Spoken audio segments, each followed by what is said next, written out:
Olá! Que bom ter vocês conosco. Nós somos uma IA desenvolvida pelo site .geek. Curadoria de conteúdo humana por Gordo Geek. Eu sou o Eduardo. E eu sou a Jéssica. Aqui sempre fazemos uma investigação especial sobre um olhar geek de assuntos ligados à tecnologia, ciência, espaço e muito mais. Hoje a gente vai mergulhar num material que, olha, parece roteiro de filme, mas é pura ciência. Imagine que uma das armas mais potentes contra o câncer não vem de um laboratório sintético, mas é do veneno de uma abelha. É isso mesmo.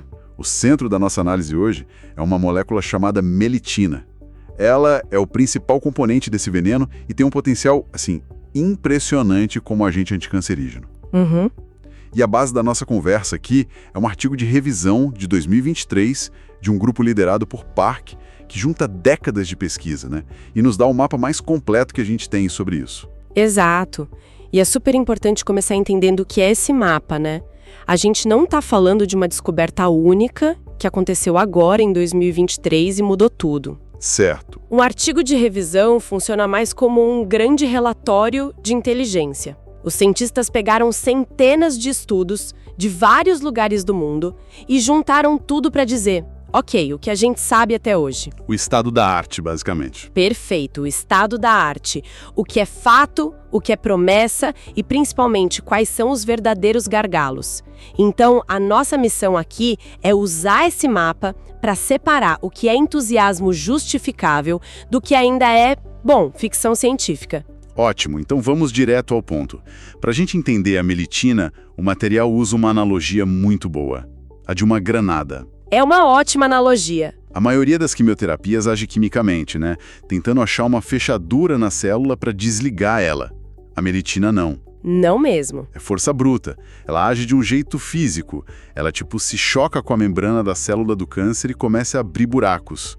Literalmente. Ela perfura a célula. Isso, perfura até ela não aguentar mais e se romper. Basicamente, ela explode a célula. E a eficácia dessa explosão é notável, especialmente em cenários onde outras terapias já não funcionam mais. O artigo do Park destaca estudos com atividade potente contra câncer de pulmão, de fígado, rins. Vários tipos. Vários. Mas o exemplo talvez mais impressionante seja contra o câncer de mama triplo negativo. Que é um dos mais agressivos, certo? Exatamente. Ele é muito agressivo e difícil de tratar porque ele não tem as tais fechaduras que os remédios modernos buscam. E a melitina, bom, ela não precisa de fechadura. Ela arromba a porta. Ok. Uma granada que explode o alvo. Parece a solução perfeita. Qual é o problema, então? Porque, claro, se fosse simples assim, já estaria em todo hospital. O problema é o mesmo de qualquer granada, né? O dano colateral. Ah, claro. A melitina, ela é super potente, mas ela é completamente indiscriminada. Ela não tem um GPS para saber o que é célula de câncer e o que é célula saudável. Para ela, membrana é membrana. E qual o risco disso? O risco mais imediato e o mais perigoso é o que a gente chama de hemólise. Hemólise, isso é no sangue, né? Isso, no sangue.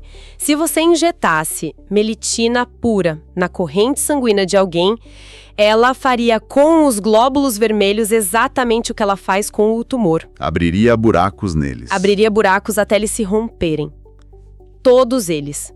Uma destruição massiva de glóbulos vermelhos é fatal. Nossa. Então a granada não explodiria só o acampamento inimigo, explodiria o campo de batalha inteiro, incluindo as suas próprias tropas. Que assustador. A cura seria tão mortal quanto a doença. Parece um beco sem saída. Como é que os cientistas sequer começam a pensar em resolver um problema desses? Bom, a solução que a ciência está desenvolvendo é tão engenhosa quanto o problema é complexo. E é a segunda grande analogia que a gente pode usar, o cavalo de Troia. Esconder a granada. Exatamente. Já que não dá para jogar a granada abertamente, a estratégia é escondê-la. Quase toda a pesquisa moderna nessa área é sobre colocar a melitina dentro de cápsulas microscópicas, as nanopartículas. Então essa nanopartícula, ela funciona tipo uma caixa com um cadeado químico e só o ambiente do tumor tem a chave que abre essa caixa. É essa a ideia? É uma forma perfeita de ver. Essa chave pode ser, por exemplo, a acidez. Tumores sólidos criam um microambiente em volta deles que é um pouco mais ácido que o tecido normal. Ah, entendi. Então, os cientistas projetam a nanopartícula para ela ser estável no sangue, que tem um pH normal, mas para se desintegrar e liberar a melitina assim que ela entra nesse ambiente ácido do tumor. Inteligente. E existem outras chaves também, como enzimas que o tumor produz mais. Mas o objetivo é sempre o mesmo. A granada viaja desarmada pelo corpo e só é ativada no local exato do alvo. Certo. Entendi a parte da explosão física, a força bruta de perfurar a célula. Mas isso soa quase simples demais para a biologia, sabe? Normalmente o corpo tem sistemas mais complexos. Essa granada também aciona algum alarme dentro da célula? Tipo um pânico que faz ela se autodestruir? Excelente pergunta. Porque a resposta é sim, e é isso que torna a melitina ainda mais fascinante. O que os pesquisadores descrevem é o que a gente chama de ação pleiotrópica. O que isso quer dizer? Quer dizer que ela não ataca em uma frente só. A lise celular, a tal explosão física, é só o primeiro mecanismo. O segundo, como você bem intuiu, é a ativação da apoptose. O suicídio celular programado. Isso, o programa de suicídio da célula. A melitina consegue entrar na célula e atacar as mitocôndrias, que são as usinas de energia. E o que acontece? Ao perturbar as mitocôndrias, ela causa um vazamento de uma molécula chamada citocromo C. Pense no citocromo C como o pino de segurança de uma granada, só que interna. Ok. Uma vez que ele vaza para dentro da célula, ele aciona uma cascata de enzimas, as caspase 3 e 9. E essas caspases são a equipe de demolição interna. Elas começam a desmontar a célula de forma organizada, de dentro para fora. Uau! Então ela ataca por fora com a lise e por dentro com a apoptose. Exatamente. E não para por aí. Tem mais. Tem um terceiro mecanismo. Além de matar, ela também impede o crescimento. Ela ataca as linhas de suprimento e comunicação do câncer. O artigo de revisão detalha como a melitina interfere e bloqueia vias de sinalização que são cruciais para o câncer.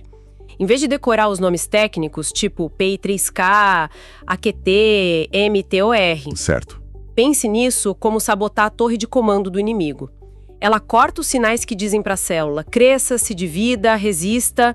Ela desliga os interruptores que o câncer usa para crescer sem controle. Ok, isso é muito interessante. Atacar por tantas frentes ao mesmo tempo deve tornar quase impossível para o tumor desenvolver resistência, né?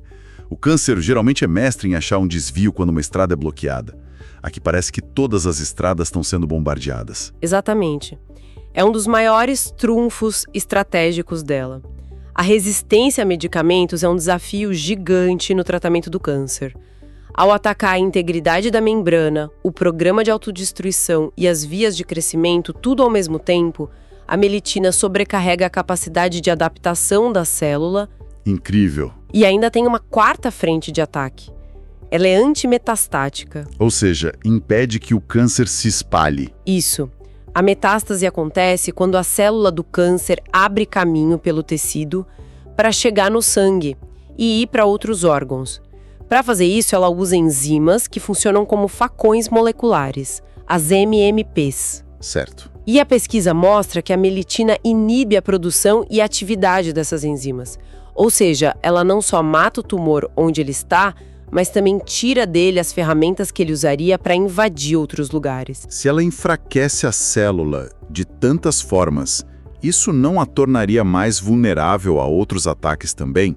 Digo, na medicina raramente se usa uma arma só. Ela sabe trabalhar em equipe, consegue ajudar as terapias que já existem. Sim, e esse talvez seja um dos caminhos mais promissores para uma aplicação clínica a curto prazo. O artigo de Park tem uma seção importante sobre isso. A sinergia com a quimioterapia. Como funciona? A melitina parece que amacia as defesas do tumor. Os estudos mostram que quando ela é usada junto com medicamentos como erlotinib para câncer de pulmão ou cisplatina para vários outros, o efeito combinado é muito maior do que a soma das partes. Ah, interessante! A melitina enfraquece as células e a quimioterapia chega para dar o golpe final. E qual seria a grande vantagem prática disso para um paciente? Se a gente pensar no quadro geral, a vantagem é imensa. a possibilidade de usar doses menores de quimioterapia, o que reduziria os efeitos colaterais. Exatamente, e isso não pode ser subestimado. Muitos dos efeitos colaterais mais terríveis do tratamento, náusea, queda de cabelo, fadiga extrema, imunossupressão, vêm da toxicidade da químio em altas doses. Claro. Se a melitina permitir que os médicos consigam o mesmo resultado com uma dose 30% ou 50% menor, isso poderia transformar a qualidade de vida do paciente durante o tratamento. Ok, isso tudo soa incrível. Uma arma natural, super potente, que ataca em 4 frentes, dificulta a resistência e ainda pode tornar a químio menos agressiva. O que nos leva à pergunta que todo mundo deve estar se fazendo. Se é tão bom, por que não está nos hospitais? Cadê? Essa é a pergunta de $1 milhão e a resposta nos traz de volta para a dura realidade da pesquisa clínica.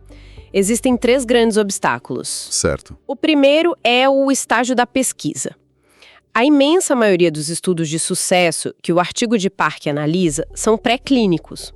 O que significa que foram feitos em laboratório, em células numa placa de vidro ou em camundongos, certo? Exato. E o que funciona perfeitamente num camundongo de 20 gramas nem sempre se traduz para um ser humano de 70 quilos com toda a nossa complexidade biológica.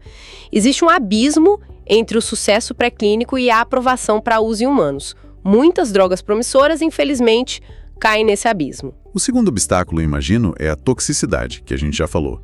A granada sem controle. Precisamente. Mesmo com as nanopartículas, o risco não é zero. O desafio é criar um cavalo de Troia que seja quase perfeito, que não vaze nada no caminho. O que os cientistas chamam de janela terapêutica para melitina ainda é muito estreita. O que significa que a dose que cura é muito perto da dose que mata. Basicamente isso. A dose para matar o tumor é perigosamente próxima da dose que causaria danos sérios ao paciente. Não há muita margem para erro. E o terceiro obstáculo? É a meia-vida da molécula. A melitina é um peptídeo, um pedaço de proteína. E o nosso corpo é muito bom em destruir peptídeos estranhos no sangue. Ah, o corpo a destrói rápido. Muito rápido. Enzimas chamadas proteases atacam e degradam a melitina em minutos. A meia-vida dela no sangue é estimada em menos de 2 minutos. Ela é destruída antes mesmo de ter tempo de achar o tumor.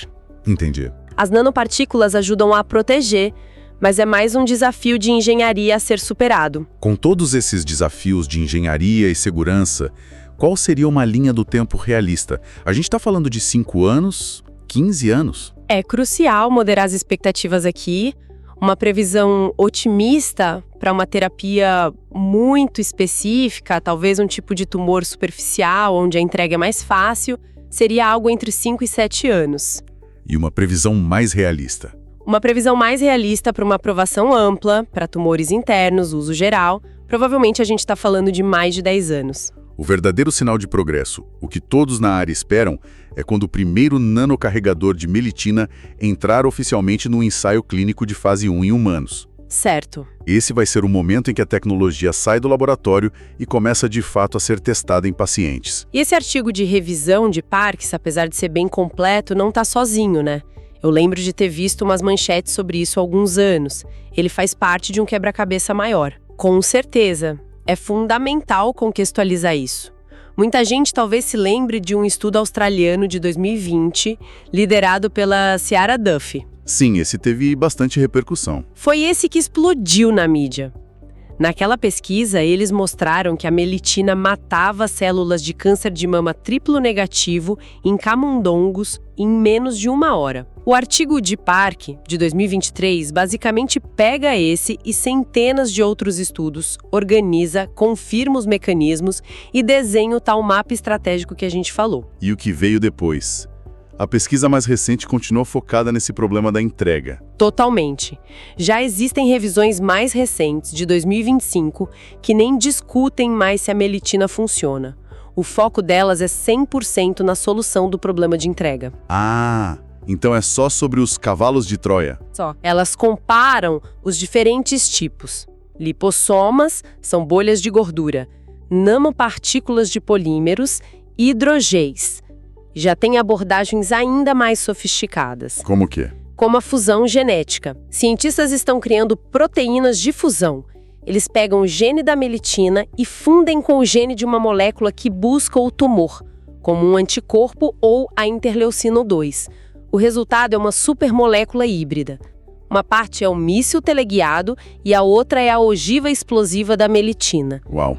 Ok, então se a gente fosse resumir a nossa análise de hoje, a melitina é sem dúvida um dos compostos anticancerígenos mais potentes que a natureza nos ofereceu. Sua capacidade de destruir tumores em múltiplas frentes é extraordinária. Exato. Mas a grande conclusão é que o desafio não é mais biológico, e sim de engenharia. Certo. O artigo de Park funciona como esse mapa de batalha. Ele não anuncia a vitória. Ele mostra exatamente onde estão as defesas inimigas, a toxicidade, a meia-vida curta e quais são as nossas estratégias para superar isso.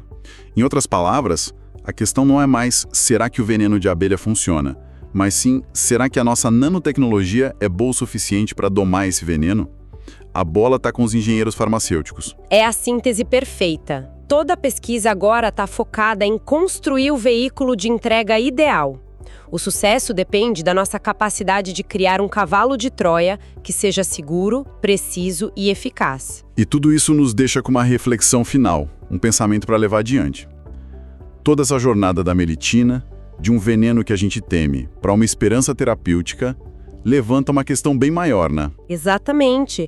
Se a natureza escondeu uma arma tão poderosa no veneno de uma criatura tão comum como a abelha, o que mais existe por aí? Exato. Que outros compostos incríveis estão esperando para serem descobertos em venenos de cobras, de aranhas, escorpiões ou em plantas raras no fundo de uma floresta. A melitina pode ser só a ponta do iceberg de uma imensa farmácia natural que nós, com as chaves da engenharia moderna, estamos apenas começando a aprender a abrir. Esperamos que essa nossa discussão detalhada tenha sido útil e, claro, e interessante para quem nos ouve. E se você gostou, não esquece, deixa seu comentário, curte, compartilha com os amigos, isso ajuda muito a gente a continuar trazendo essas informações e análises. É isso aí. Muito obrigado pela companhia e até a próxima. Tchau!